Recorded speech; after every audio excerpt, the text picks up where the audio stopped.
Hello viewers, welcome to Ekam Academy. Today, as part of the concept of the day series, we are going to discuss about the pardoning powers, also called mercy petition or clemency powers of the Indian President. So before we discuss the video, why are we discussing this? So to learn the concept related to polity, which is very much important in examination perspective. At the same time, in the recent times, Joe Biden, who is the US President at this point of time, so he has used his pardoning powers to grant some exception or pardon to his own son. So that has created some controversy whether it is actually the misuse of power or he has exercised within his domain of powers. So in this regard, let us understand what is the clemency power of Indian President. So why did he mainly has granted the pardon? Because he has an absolute power. That means US President has an absolute power to pardon in some criminal cases even before the occurrence of conviction or after the conviction, or even if before the legal procedure starts. So that is what available in the US President case. So then why he was charged of this particular case means in tax evasion and illegally holding some weapons and all. So that was the main accusation against the son of the Joe Biden. So then let us understand what is the clemency powers of Indian President. So what is the recent context we have understood? So this is also called as clemency power, mercy petition or pardoning power, right? So this is an executive power of the, so we have number of powers given to the President of India, right? So this falls under the executive power of President of India under Article 172 of Indian Constitution for President and Article 161 for the governor of the particular state. So then what are the powers available for the President? Okay, so we know like apex court is the Supreme Court. That means after a person gets convicted in the Supreme Court, if there is no review and petition again, so then the person can again ask for pardon. That means he can ask for mercy petition before the President of India, and this power was given to the President of India mainly to correct any erroneous decisions taken in the Supreme Court, right? So this is not a parallel power, but in case of any situation, we have a belief that no innocent person can be punished. So for that reason, a power specially was given to the President of India in the name of pardoning power under Article 72 of Indian Constitution. So we have to understand this power was exercised by the President's number of times only on the aid and advice of the Council of Ministers. That means it is not his own discretion. He has to exercise on the aid and advice of the Council of Ministers. Generally, the process starts at the jail. That person has to file for a mercy petition with the jailer. That will be forwarded to the Ministry of Home Affairs, and that will be forwarded to the Cabinet, and then from the President of India it will be forwarded. That means whether he has to pardon or not, and then finally again it will be enforced. For example, in the case of Kasabols, we have seen 26/11 attacks also, there was mercy petition filed. Even in the case of Nirbhaya incident also, all the persons who got convicted also have filed mercy petitions, but all those were rejected, right? So that is a different story. But what are the powers and what type of powers were given to the President, right? So when he generally exercises this pardoning power, he doesn't sit like a court, and there won't be any right to oral hearing also. So that means a person cannot directly go and plead before the President. It has to be done through the petition and the process itself.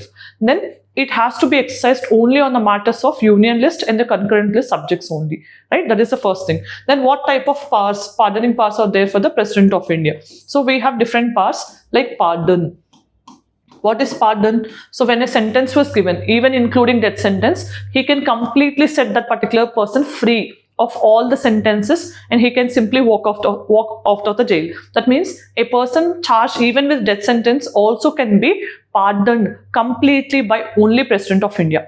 This applies only to the President, whereas the governor cannot pardon the death sentence, but he can commute or remit the death sentence. And the court martial, if it sentences anyone to death penalty, that also can be pardoned only by the President of India. Pardon means completely setting free. Then there is also a condition called reprieve. What is reprieve? Reprieve means staying the punishment. That means, for example, if a person was subjected to death penalty and he is going to get hanged, but day before only he has filed for the mercy petition, and if the President is not he has not taken any decision at that point of time, then simply a reprieve can be exercised. That means staying the execution of that particular sentence can be exercised. Then respite. Respite means On special grounds like due to pregnancy, old age, sickness, disability, some conditions, the president can pardon also. That means he can decrease the sentence or he can lessen the sentence also. Then remission. Remission means the person will be given the same sentence only, but the duration of the sentence will be lowered. For example, if a person was charged of rigorous imprisonment for 7 years, the same rigorous imprisonment will be there, but that 7 years tenure will be decreased to 5 years or so. That means only the nature of sentence remains same, but the sentence period decreases. That is remission.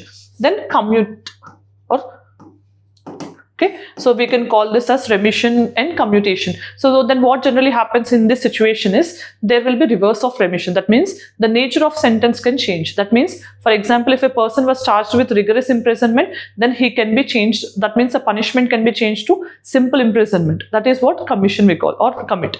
Right? So then these are the powers available for the President of India.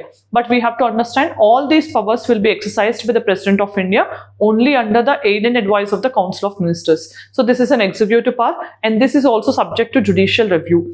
One famous case associated with this mercy petition is Epuru Sudhakar versus State of Andhra Pradesh case, 2004 case. In this case also Supreme Court clearly said the president has to exercise within certain time limit, because any unfortunate delay that happens in taking of this particular decision is also a violation of right to Article 21, right to life. In the recent times, if you have remembered, in Bilkis Banu case, we have seen this mercy petition also challenged further, right? So at the same time, especially exercised by the governor of Gujarat, at the same time, we also have seen in the case of Rajiv Gandhi convicts also. Supreme Court also has said any delay, right? In the case of Rajiv Gandhi convicts also, so much delay was taken in taking the decision by the President of India. That is also one thing which is nothing but clearly a violation of Article 21. So commute is nothing but commute, remission, respite, reprieve and pardon. So these are different types of pardoning powers available for the President of India. Same is the case with the governor. Only line of difference between the governor and the president is he can exercise in the union list subjects, he can exercise in the state list and concurrent list subjects. He cannot pardon. So he can pardon death sentence, and he can also pardon death sentence given by court martial. But this person, governor, can only exercise the remission or commutation of death sentence, but he cannot pardon completely free. These are the fundamental differences you need to know. Then let us see the practice question for the day. Which of the following statements about the president's pardoning powers under Article 72 of Indian Constitution are correct? So you have been given 3 options. Try to choose the correct one and let me know in the comment section. Then today, as part of the concept of the day series, we are discussing about the pardoning powers of the President of India. We have seen in the context of recent use of pardoning power by the President of USA against his own son. So that has created the controversy. In this regard, we have discussed this concept. So if you like the video and found informative in your preparation, let me know in the comment section. Thanks for joining. See you again.